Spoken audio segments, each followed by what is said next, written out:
Good morning all of you. आज के class में हम लोग पढ़ने वाले हैं क्लास 10th की एक और पोयम जिसका नाम है द बाल poem. And that poem is too much important because that deal the theory of epistemology and इसके लिए ये बहुत ही ज़्यादा इम्पोर्टेंट हो जाती है। सो फर्स्ट ऑफ ऑल अगर हम टाइटल के बारे में बात करें तो द बाल पोयम। बाल बाल का दो मतलब होता है, तो बॉल मीन्स गीत होता है, दूसरा बॉल का अगर हम मतलब देखें तो बॉल मीन्स डांस भी होता है। लेकिन यहाँ एग्जैक्ट मीनिंग जो बॉल की है वो है लविंग थिंग, लविंगली थिंग्स। जो सबसे ज़्यादा प्यारी किसी की चीज़ होती है उसी को हम क्या कहते हैं, लविंगली थिंग्स। ठीक है, सबसे प्यारी चीज़ के बारे में हम यहाँ पे बात करने वाले हैं। चलिए तो हम पोएम को स्टार्ट करते हैं। सबसे पहले हर बार की तरह हम लोग पहले बेसिक इन्फॉर्मेशन लेंगे द बाल पोएम के बारे में। And the ball poem is one of the best poem in the series. और ये कुछ पॉइंट्स हैं एग्जाम पॉइंट ऑफ व्यू से जिसको हम लोग पहले स्टडी कर लेते हैं। The ball poem is a symbolical poem. हर पोएम की तरह ये भी कहीं ना कहीं सिम्बोलिज्म को डील करती है। अब किस तरह के सिम्बोलिज्म को डील करती है हम लोग थोड़ा देख लेते हैं। Lost of importance things as a ball. ठीक है, यहाँ पे बॉल को as a loss of important thing की तरह दिखाया गया। एक इम्पोर्टेंट चीज जो हम खो देते हैं उसको एज ए बॉल दिखाया गया है। ठीक है, तो बॉल सिंबलिज्म है किसका, उस इम्पोर्टेंट थिंग का जिसको हम अपनी लाइफ में खो देते हैं। वो कोई पर्सन हो सकता है, वो कोई इम्पोर्टेंट चीज हो सकती है जो बहुत ही ज़्यादा हमसे लविंग हो, हमारे लिए लविंगली हो, या जिससे हमारा बहुत ज़्यादा लगाव हो, उस चीज़ को यहाँ पे एज अ बॉल यूज किया गया है।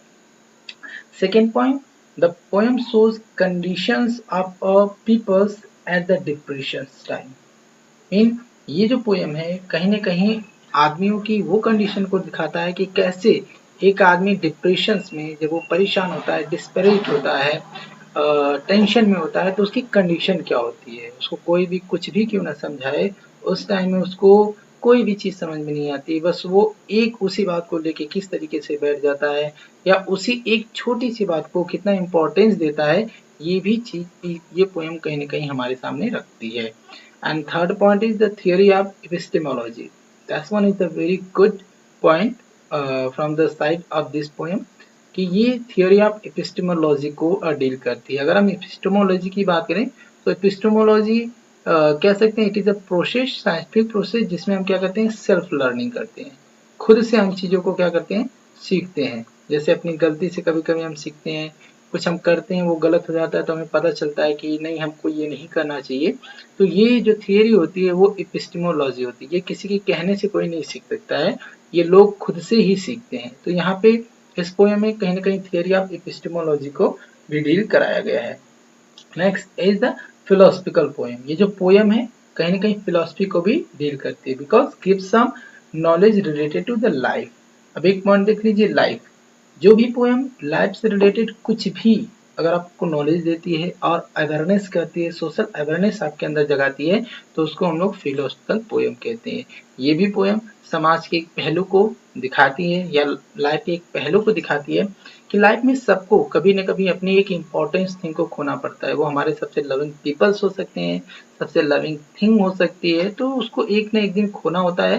And how to stand after that, how to recover our mentality after that, ये भी ये पोएम कहीं ना कहीं दिखाती है। तो इसलिए हम कह सकते हैं that's one is the philosophical poem.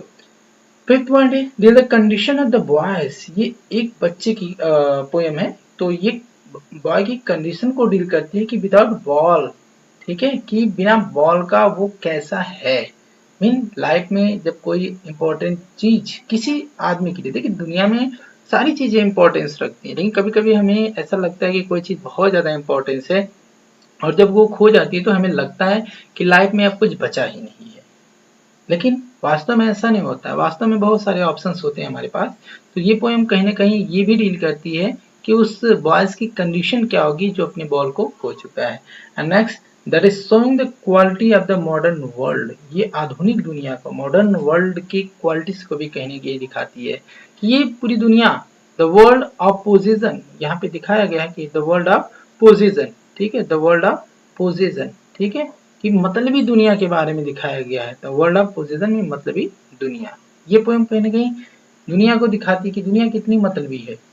वो कभी कभी ऐसा होता है कि हम किसी से बहुत ज़्यादा लगाव में होते हैं, लेकिन जब उसे हमारे पास बहुत ज़्यादा प्रॉफिट नहीं मिलता, उसे ऐसा लगने लगता है किसी दूसरे के पास बहुत ज़्यादा प्रॉफिट मिलेगा इसके कंपैरिजन में, तो दुनिया या फिर वो पीपल्स आपको छोड़ के चला जाता है। आप तो डिप्रेस हो जाते हैं, आप तो बड़े परेशान हो जाते हैं, लेकिन वो जो पीपल्स आपको छोड़ के गया हुआ होता है वो दूसरे के पास जाकर के इंजॉय कर रहा होता है। तो ये पोयम कहीं न कहीं इस थीम को भी डील करती है, और यहाँ से हम देख सकते हैं the poem is showing the qualities of the modern time. And next 7 point is poem show the maturity comes from the experience and learning. जैसे एक बच्चा होता है, स्टार्टिंग में बहुत ज़्यादा परेशान होता है अपनी बॉल को खो जाने के रीजन से, लेकिन उसमें मैच्योरिटी कब आती है? जब वो एक्सपीरियंस करता है उस बॉल के खोने का। अगर कोई बस बता दे कि एक बार लाइफ में आपकी बॉल खोएगी या आप ऐसे डिप्रेस होंगे, तो वो उसको नहीं समझ में आएगा। लेकिन जब उसकी खुद की बॉल खोती है तो वो इस चीज़ को एक्सपीरियंस करता है और उस चीज़ को सीखता है कि कैसे, how to recover our self. तो यही बताया गया है कि मैच्योरिटी, ये पोएम ये भी कहीं ना कहीं बताती है कि मैच्योरिटी जो होती है एक्सपीरियंस, प्रॉब्लम को एक्सपीरियंस करने और सीखने के बाद ही हमारी लाइफ में आती है। And next one, the poetic device, which is most important points according to the exam point of view. इसमें पोएटिक डिवाइस यूज किया गया है मेटाफर। ठीक है, यहाँ पे मेटाफर क्या होता है, जैसे कि हमने बताया था ना कि सिमिली क्या होता है, जिसमें एज, लाइक एंड सो का यूज करके हम जब किसी ऑब्जेक्ट या किसी थिंग्स का दूसरे ऑब्जेक्ट या थिंग्स से कंपेरिजन करते हैं तो वहां पे होता है सिमिली। लेकिन जब वहीं पे हम इन कंपेरिजनल वर्ड, इन तीनों कंपेरिजनल वर्ड का बिना यूज किए ही एक को दूसरी चीज मान लेते हैं, यहाँ पे एक को दूसरी चीज की तरह बताया जाता है तो सिमिली होता है। जैसे life is like race, life is, ठीक है, हमने कह दिया कि लाइफ इज लाइक रेस। ठीक है, तो यहाँ पे लाइक, लाइफ को रेस की तरह तो बताया गया, लेकिन लाइक वर्ड यूज किया गया है तो यहाँ पे सिमिली हो जाएगा। अगर मैं कह दूं life is race, life is race, अब यहाँ पे मैं लाइफ को रेस की तरह नहीं बता रहा हूँ, बल्कि मैं कह दिया कि लाइफ रेस है। तो जब दो थिंग्स, दो ऑब्जेक्ट या दो आइडियाज का comparison without as, like and so के यूज होता है तो वहां पे हम क्या कहते हैं, मेटाफर। तो इसमें पोएम में भी पूरी तरीके से मेटाफर को यूज किया गया है। क्यों? क्योंकि यहाँ पे बॉल को, ठीक है, जो बॉल है उसको एक थिंग्स की तरह माना गया है, लविंग थिंग की तरह माना गया है। तो यहाँ पे भी बॉल को एक लविंग थिंग की तरह मान लिया गया है, तो यहाँ पे भी मेटाफर है। एक बार फिर से पॉइंट्स को हम लोग हाईलाइट कर देंगे जिससे कि आप लोगों को ये चीज समझ में आ सके। जैसे 10th is the symbolical poem. ठीक है, जैसे हम कहते हैं the ball poem is a symbolical poem. The poem show the condition of the peoples at the depression time and it sometime the poem deal also the theory of epistemology, and it's so also the psychological poem because it teach us some points, some pehlu of the life, and it is also deal the conditions of the boy without a ball। ठीक है, ये भी कहीं ना कहीं ये poem deal करते हैं। And the poem shows us the quality of the modern man. ये जो चीजें मैं सेंटेंसेस बोल रहा हूँ, अगर आप इस लेसन से रिलेटेड कोई भी क्वेश्चन पूछता है, आप इन चीजों को अगर इन्वॉल्व कर देते हैं तो उससे बेहतर कोई भी आंसर हो ही नहीं सकता है। जैसा कि मैं बार बार बताता हूँ, सबसे पहले आपको जो क्वेश्चन पूछा रहेगा उसके एग्जैक्ट आंसर को लिख देना है 1 और 2 लाइन में, और उसके बाद ये सारी चीजें जो आप एडवांस में पढ़े रहेंगे, जब इन सभी चीजों को इम्प्लीमेंट करेंगे अपने आंसर राइटिंग में, सेम आंसर राइटिंग में, वो शॉर्ट आंसर भी हो, अगर एक लाइन का 1 लाइनर आंसर हो तो भी आप उसको 1 लाइन में न लिख करके 4 और 5 लाइन में लिखिए, 6 लाइन में लिखिए, क्योंकि जो चीजें आप पढ़े हैं उसको घर पे बचा के लाने से कोई भी फायदा नहीं होने वाला है। तो ये सारी चीजें जो आप रीड कर रहे हैं, स्टडी कर रहे हैं, उनको एग्जाम में राइट करके आइए, जिससे कि एग्जामिनर पे एक इम्पैक्ट पड़ सके कि हाँ बच्चे ने कुछ तो स्पेशल लिखा है। And beyond of these 6 point, next point is the poem shows maturity comes from the experience and the learning। Mean हम लिख सकते हैं the ball poem shows or teach us the maturity always will come from the experience and the learning, and the poetic device which is that poem is using, that is the metaphor, because here poet is comparing ball from the living things। That's one of the important point जो कि हमको एक बार revision कर लेना है। चलिए अब हम लोग बढ़ते हैं एक्सप्लेनेशन की तरफ। सो जैसा कि हर बार हम लोग करते हैं कि यहाँ पे कुछ वर्ड्स होते हैं जिसके हम लोग फिगरेटिव मीनिंग्स लिखे रहते हैं, और कुछ वर्ड होते हैं जिनके हम लिटरल मीनिंग्स लिखे रहते हैं। तो यहाँ पे हम लोग वही मीनिंग्स को थोड़ा सा देखेंगे। ठीक है, जैसे यहाँ पे सबसे पहले हम लोग देख लेते हैं इसके वर्ड के फिगरेटिव मीनिंग्स को। फिगरेटिव मीनिंग बहुत इंपॉर्टेंट होती है, क्योंकि जैसा मैंने कहा कि अगर फिगरेटिव मीनिंग्स आप नहीं जानेंगे तो फिर आप पोएम के मेन एसेस को नहीं समझ पाएंगे। तो यहाँ पे जो बॉय है वो पर्सन की तरह बताया गया। पर्सन मतलब कि the whole person of the world, दुनिया का कोई भी आदमी अपने आप को यहाँ पे एज ए बॉय की जगह पे रख सकता है। तो बॉय का मतलब तो वैसे लड़का होता है, लेकिन यहाँ पे अगर हम फिगरेटिव मीनिंग समझेंगे तो यहाँ पे बॉय का मतलब क्या है, पर्सन, कोई भी आदमी। बॉल का मतलब क्या है, बॉल मिस तो गेंद होता है, लेकिन फिगरेटिव मीनिंग में यहाँ पे क्या होगा, बॉल मिस होगा most loving thing of the world, दुनिया की वो सबसे प्यारी चीज जिससे आप लव करते हैं, जिसको आप चाहते हैं। बाउंसिंग, बाउंसिंग, बाउंसिंग है नेक्स्ट पॉइंट। तो बाउंसिंग का मतलब क्या होता है, बाउंसिंग वैसे तो बाउंस मतलब जंप करना है, लेकिन यहाँ पे बाउंसिंग जबकि कोई भी जंप करता है तो उस टाइम उसका स्टेट क्या होता है, स्टेट ऑफ माइंड क्या होता है, हैप्पीली। तो बाउंसिंग का मतलब यहाँ पे जंपिंग हैप्पीली, खुशी से कूदना होगा।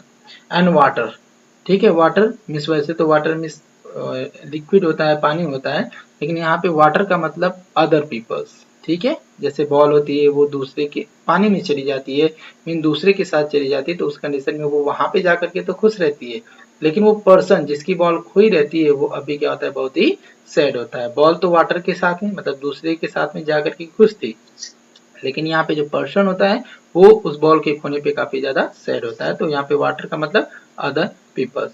Young days, next point is young days, poems में आए हैं यंग डेज। यंग डेज का मतलब होता है हैप्पी डेज, मतलब कि the day which is pass, जो दिन बीत गए हैं, या हैप्पी डेज को हम कहते हैं यंग डेज। ये तो रहा फिगरेटिव मीनिंग जो कि बहुत ही ज्यादा इंपॉर्टेंट होगा इस पोएम के मेन थीम को समझने के लिए, मेन आइडियाज को समझने के लिए। चलिए अब हम थोड़ा सा पोएम का मीनिंग देख लेते हैं। द बॉल पोएम, जैसे कि मैंने बताया कि that is a philosophical as well as symbolical poem, क्योंकि बॉल का मतलब यहाँ पे क्या होगा, मोस्ट लविंग थिंग्स, ठीक है, मोस्ट लविंग थिंग, ठीक है, सबसे प्यारी चीज। जहाँ पे भी बॉल आएगी हम ये समझ लेंगे कि हमारे लिए जो भी सबसे ज्यादा लविंगली थिंग है, जैसे पेरेंट्स हो गए, कुछ के लिए कुछ लोगों का फ्रेंड होते हैं, कुछ के लिए कुछ चीजें होती हैं, तो उसको हम बॉल पोएम कैटेगरी में, बॉल में रख लेंगे। चलिए स्टार्ट करते हैं।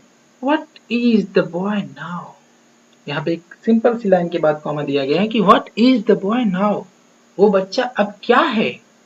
कहने का मतलब है कि वो बच्चा अपने आप को समझ रहा है, वो पर्सन, बॉय मतलब पर्सन, वो आदमी अपने आप को समझ रहा है कि अब मैं क्या हूँ। What is the boy now, वो बच्चा अब क्या है, वो लॉस्ट हिज बॉल, जिसने अपनी बॉल को खो दिया। सबका स्टेट यही होता है, सबकी मेंटालिटी यही होती है कि जब हमारे पास कोई चीज होती है, जब वो खो जाती है तो ऐसा लगता है कि दुनिया में कोई भी चीज बची ही नहीं है। तो वही कंडीशन यहाँ पे डील की गई है कि what is the boy now, अब वो बच्चा मतलब कि अब वो बच्चा क्या है, अपने आप को कुछ भी नहीं समझ रहा है। वो लॉस्ट हिज बॉल, जिसने अपनी बॉल को खो दिया। What, what is he to do, what he is to do, मतलब कि अब उसे क्या करना चाहिए। आई सा मैंने देखा, इट सबको पता है कि इट हम नॉन लिविंग थिंग के लिए यूज करते हैं, तो यहाँ पे बॉल के लिए इट यूज किया गया है, ठीक है। कह रहा है कि आई सा मैंने देखा, कह रहा है कि वो बच्चा तो काफी ज्यादा सैड है। ये स्टार्टिंग के फर्स्ट सेकंड लाइन में ये बताया गया है कि वो बच्चा सोच रहा है कि अब मैं क्या करूं, लाइफ में कुछ भी नहीं बचा है। क्यों, क्योंकि वो मेरी बॉल जो थी वो खो चुकी है। What is he to do, अब उसे क्या करना चाहिए, अब मुझे क्या करना चाहिए। फिर पोएट अपने आप तरफ से रेफरेंस देते हुए कहता है ऐसा मैंने देखा, इट उसी, किसको, बॉल को, गो जाते हुए, मेरली बाउंसिंग खुशी से कूदते हुए, डाउन द स्ट्रीट कि वो स्ट्रीट में जा रही थी, एंड देन और उसके बाद, खुशी में कूदते उछलते हुए वो तो स्ट्रीट में जा ही रही थी, एंड देन और उसके बाद, मेरली ओवर खुशी से ऊपर थी, किसके, there it is the water, वो पानी के ऊपर, वाटर के ऊपर जाकर के वो तो खुश थी। मैंने यहाँ पे दो कंडीशन दिखाई गई है। पहली कंडीशन बॉय की कि वो लड़का, वो क्या है, बहुत ही ज्यादा सैड है, किस रीजन से, क्योंकि उसको लग रहा है कि उसने अपने बॉल को खो दिया है। दूसरा कंडीशन किसकी दिखाई गई है, बॉल की। बॉल क्या सैड है, नहीं, वो तो बहुत ही ज्यादा हैप्पी है। क्यों, क्योंकि वो अब उस लड़के को छोड़ करके किसके साथ में है, वाटर के साथ में है। तो इन 4 लाइन का यही मतलब है, ठीक है। फिर से एक बार देख लेते हैं। What is the boy now, वो बच्चा सोच रहा है कि वो लड़का क्या है, वो लॉस्ट बॉल, जिसने अपनी बॉल को खो दिया है। What he is to do, अब उसे क्या करना चाहिए। अब आगे कहता है आई सा, मैंने देखा, गो मैरी बाउंसिंग, मैंने बॉल को देखा खुशी से जंप करते हुए, उछलते हुए जाते हुए डाउन द स्ट्रीट में, एंड देन मैरी ओवर, और उसके बाद खुशी से तो जा ही रही थी, अब उसके वो किसके ऊपर थी, there it is the water, अब तो वो पानी के साथ में थी। यहाँ पे दो कंडीशन डील की गई हैं। पहली कंडीशन ये है कि बच्चा बॉल के खोने पे कितना सैड है, और दूसरा बॉल बच्चे को खोने के बाद में, बच्चे से अलग होने के बाद में कितनी हैप्पी है।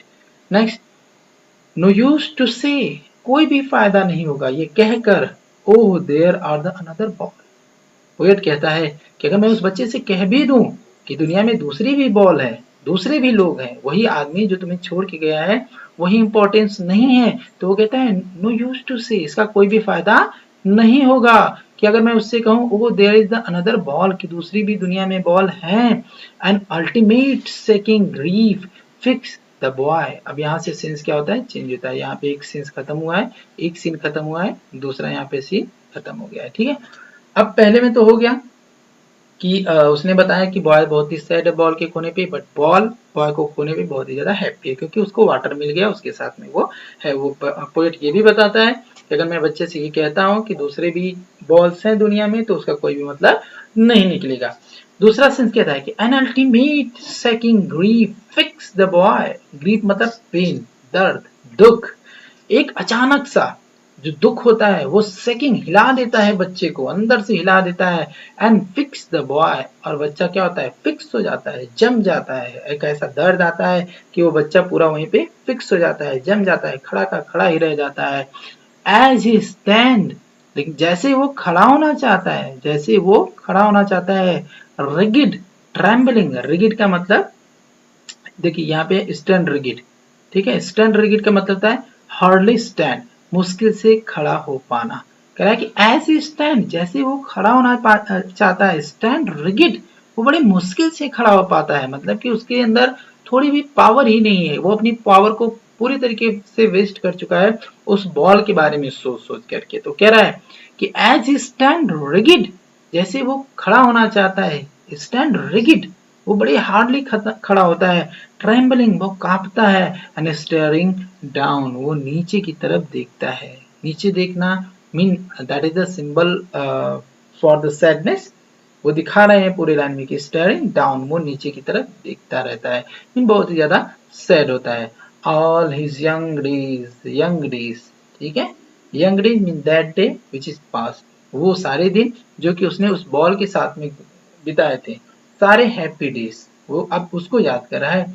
ऑल हिज यंग डेज, सारे वो खुशी वाले दिन, into the harbour where his ball went, अब वो वहां पे खड़ा होकर के कांपते हुए अपने सारे यंग डेज को याद करता है, खुशी वाले दिनों को याद करता है, जिसको वो बॉल के साथ में बिताया हुआ था। लेकिन बॉल की कंडीशन क्या है, इनटू द हार्बर्स, ठीक है। अच्छा, वो बच्चा जो है वो कहाँ पे खड़ा है, वो बॉल को देख रहा है इस टाइम कि वो किस तरीके से वो बहुत खुश है उस पानी में। हार्बर मिस क्या होता है बेटा, हार्बर मिस होता है बंदरगाह, ठीक है, बंदरगाह, बंदरगाह मतलब कि जो समुद्र का पानी जहाँ पे बॉल है, जिस वाटर के ऊपर है, उसी बंदरगाह के किनारे पे जो बच्चा है वो खड़ा होकर के बॉल को देखता रहता है कि वो कितना खुश है उस वाटर के साथ में, वो तो मुझसे भी ज्यादा उस वाटर के साथ में खुश है। और ये सब देखते हुए वो अपने यंग डेज को याद करता है, पुराने दिनों को याद करता है, और जिससे कि उसका दुख और भी बढ़ता जाता है। कह रहा है कि वेयर हिज बॉल वेंट, वहां पे उस जगह पे वो खड़ा होकर के अपने यंग डेज को देखता है, जिस हार्बर में उसका बॉल जो होता है वेंट, गया हुआ होता है, रहता है। I would not intrude, intrude मतलब इंटरप्ट करना, रोकना, टोकना, ठीक है। आई वुड नॉट इंट्रूड, मैं उसे नहीं रोकूंगा। पोएट कहता है कि वो दुखी है, उसको दुखी रहने दूंगा, मैं उसको रोकूंगा नहीं, उसको मना नहीं करूंगा कि तुम दुखी ना रहो, तुम इन चीजों को भूल जाओ। बल्कि पोएट कहता है आई वुड नॉट इंट्रूड, मैं उसको रोकूंगा नहीं, ऑन हिम, इन चीजों के बारे में, और ये बताऊंगा भी नहीं, अ डीम, कि वो बॉल बड़ी सस्ती थी, अनदर्स बॉल इज वर्थलेस, अगर मैं ये उससे कह दूंगा कि जो बॉल होती है बड़ी सस्ती होती है, अनदर बॉल, अगर तुम दूसरी बॉल भी लोगे, इज वर्थलेस, तो वो भी क्या होगी, खराब ही होंगी, वो भी कभी ना कभी तुम्हें छोड़ के चले ही जाएंगे, वो भी तुमसे कभी ना कभी खो जाएंगे। मैं चाहूं तो उसको ये कह सकता हूं, लेकिन मैं उसको ऐसा इंक्लूड नहीं करूंगा, ऐसा कह करके उसको उसके दुख से बाहर निकालने की कोशिश नहीं करूंगा। नेक्स्ट पेज में वो कहते हैं कि ही सेंसेस, आगे वो डिक्लेरेटिव लाइंस कहते हैं, ही सेंसेस, सेंसेस मतलब कि सीखना, लर्न करना, कह रहा है कि वो सीख रहा है। अब आगे की लाइन में वो कहते हैं ही सेंसेस, वो सीख रहा है first responsibilities in the world of the position, world of position मतलब कि उस मतलबी दुनिया में, जैसे कि ये मतलब ही रहा ना कि जो बॉल थी, अब तक बॉयज उसके साथ में बड़ा खुश था, लेकिन जब तक बॉल के पास में कोई ऑप्शन नहीं था, वो बॉल उस बच्चे के साथ में थी, वो जो दूसरा वाला पर्सन था, बॉल जो दूसरा पर्सन है, वो बॉयज मतलब दूसरे पर्सन उस बॉयज के साथ में खुश थी, लेकिन जैसे ही बॉल को कोई दूसरा पर्सन मतलब वाटर मिलता है, वो बॉय के साथ को छोड़ करके चली जाती है। तो इसीलिए मतलबी दुनिया यहाँ पे पोएट ने कहा है द वर्ल्ड ऑफ पोजेशन, जो मतलबी दुनिया है, द वर्ल्ड ऑफ पोजेशन के बारे में वो सीख रहा है, His senses, वो सीख रहा है फर्स्ट रिस्पॉन्सिबिलिटी, अपनी पहली responsibility in a world of the position, इस मतलबी दुनिया में वो अपनी पहली सीख को सीख रहा है।